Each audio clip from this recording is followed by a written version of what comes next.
Olá, meu aluno. Bom dia, boa tarde, boa noite, boa madrugada. Me chamo Alivan Igor, professor do Colégio Curso Motivar, a maior escola de cursos profissionalizantes de Natal, quiçá do Rio Grande do Norte. Meus caros alunos, hoje iniciamos a nossa matéria de leitura e produção textual. Uma matéria de suma relevância e indispensável para qualquer carreira profissional. Pois, se você quer ser um bom profissional sucedido no Brasil, devemos dominar a língua portuguesa, certo? Então, a leitura é de suma relevância e nos traz muitos resultados, certo? Além de aumentar o conhecimento, o hábito da leitura, o desejo pela leitura, o gosto pela leitura, aprimora o vocabulário e ajuda também na construção textual, certo? Então, é um dos grandes desafios dos professores, até mesmo no ensino básico, desenvolver o gosto da leitura nos alunos, certo? Então, meus caros alunos e grandes profissionais, eu quero iniciar desconstruindo o conceito de hábito de leitura. Quero dizer que o interessante, o bom é nós falarmos, desenvolver o gosto pela leitura. O gosto pela leitura, certo?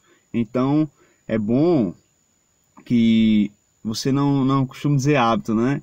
Porque o hábito é aquela coisa que a gente faz sem perceber. O hábito de acender a luz, o hábito de escovar os dentes, certo? Então, leitura, nós devemos mesmo desenvolver o gosto pela leitura, tá certo? Então a gente começa desenvolvendo o gosto pela leitura, escolhendo alguns livros, alguns assuntos que a gente goste, certo?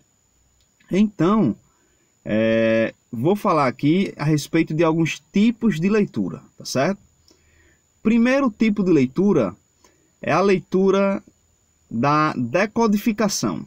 Decodificação é quando você identifica o sentido das palavras, a relação entre elas, certo? Você vai reconhecer a relação entre as palavras e é o tipo de leitura que a gente se depara no início da alfabetização. É a leitura da decodificação, tá certo? Quando a gente se depara ali em um texto com uma palavra que a gente desconhece, um vocábulo que a gente desconhece, que a gente vai procurar no dicionário, a gente não entendeu a relação que uma frase está fazendo com outra, porque tem uma conjunção ali, tem uma palavra que a gente não compreendeu. Então esta é a primeira leitura, a leitura da decodificação, tá certo? É de suma relevância, e aí, com o passar do tempo, né, que a gente vai lendo um texto, um livro e outro, vai maximizando, alastrando o nosso vocabulário, a nossa variedade de vocabulário. E aí nós estaremos familiarizados com diversas palavras, a ponto de termos diversas palavras na nossa malinha, na nossa bagagem, e estamos bem mais tranquilos quando formos ler outro texto, outro livro, ok? Outro tipo de leitura é a leitura de inferência. Gente, inferência é antecipar informações de acordo com o seu conhecimento prévio. Você vai antecipar informações de acordo com o seu conhecimento prévio, tá certo? Então você vai deduzir as coisas que não estão tão claras ali no texto, certo?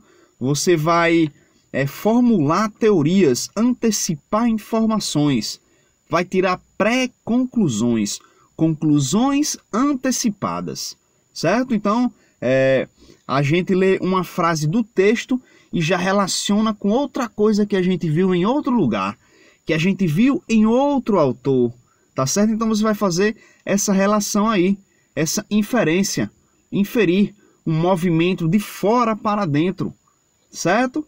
Então a inferência é muito relevante. Tanto a sua capacidade de inferir, ela vai construindo a partir das suas vivências no cotidiano, ela vai construindo de boas músicas que você escuta, ela vai construindo com bons livros que você lê, né? A variedade de livros.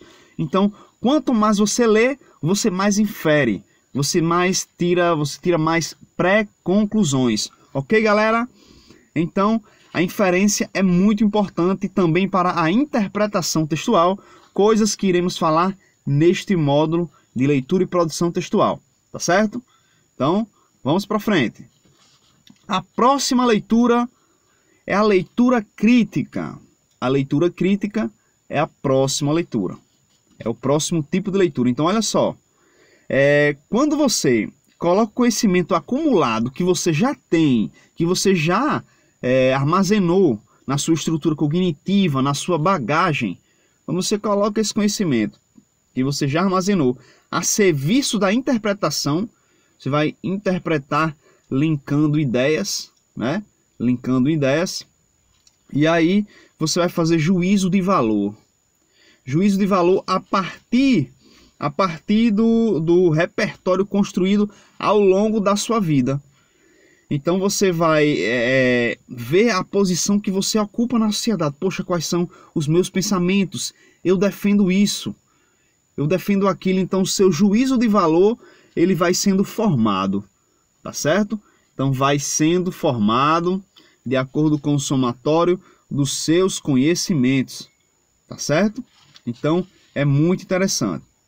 Gente, então agora eu vou falar de algumas dicas para que você leia melhor e maximize o seu gosto por leitura, tá certo?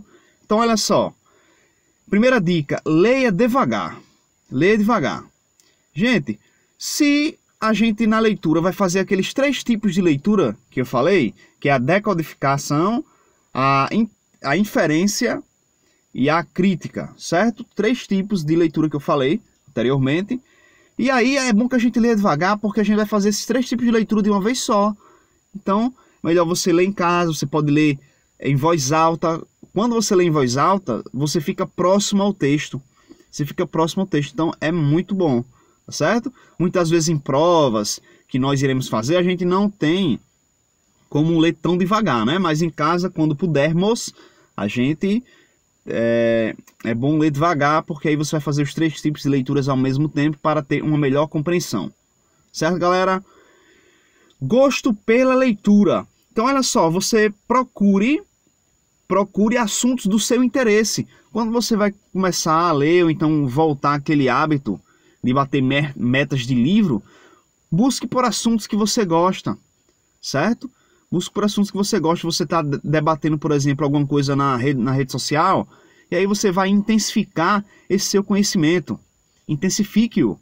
Vá buscar informações através de livros, que é uma das maiores evoluções que o homem fez, ainda continua sendo o livro, apesar de diversas tecnologias, tá certo? Então, porque o livro, ele te proporciona muito conhecimento. Já pensou? Um homem gasta X anos para fazer um livro e você adquire ali aquele conhecimento em uma semana, 2. Olha que bacana, não é verdade? Então, procure assuntos do seu interesse para ler. Leia todos os dias, pelo mínimo que seja, leia todos os dias.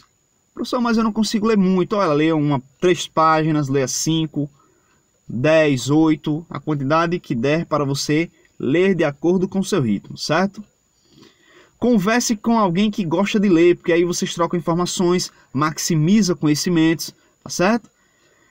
Após terminar um texto, leia outro. Ou seja, após você terminar um livro, você vai para outro livro e assim, consequentemente, assim, sucessivamente, certo? Terminou um livro, vai para outro livro. Ok, galera? Então, após terminar um, leia outro. Quando você for batendo metas de livro, você já vai ver que o seu conhecimento foi maximizado, seu vocabulário foi aumentado, você vai ter mais desenvoltura na comunicação, na oratória, e é muito ótimo, certo? É muito bom. Ok, galera? Faça resumos, resenhas, comentários, tweets, posts, até mesmo na rede social, se você quiser, você pode comentar, né? Uma resenha do livro que você leu. E aí, gente, você fazer uma pequena resenha, interessante, tanto pratica a escrita também, como você fixa mais, enraiza mais os conhecimentos, tá certo? Cite ideias e frases de quem você leu em seus textos. Tanto em seus textos, como também no seu dia a dia, você pode retomar algum conhecimento que você adquiriu dos seus textos, tá certo? Então, a citação façam que você tenha um apoio no discurso. É muito bom. E deixa o seu discurso, o seu texto consistente. Quando você se apoia em ideias de autores também, mostra que você é uma pessoa que tem as informações consistentes, né? Você está apoiado em autores. Isso é muito bom. Então cite ideias e frases de quem você lê em seus textos, em seus pensamentos, no seu diálogo, né? Um debate. Então você pode citar, tá certo? Então a última dica, pessoal, leia com mais atenção para desenvolver o senso crítico. Então preste atenção no texto, leia com mais atenção para você desenvolver aquele senso crítico, né? Ver quem você é, se você aceita aquilo que está no texto, se você discorda, se você concorda, então você vai formulando a sua pessoa crítica, né? O seu ser, você vai identificar quem você é na sociedade, quais são os seus pensamentos, o que você defende. Pois bem, galera, então essa é a última dica. Leia que jamais você será o mesmo. E ficamos por aqui. Um grande abraço do professor Alivan. Fiquem com Deus e até a próxima aula. Tchau, tchau.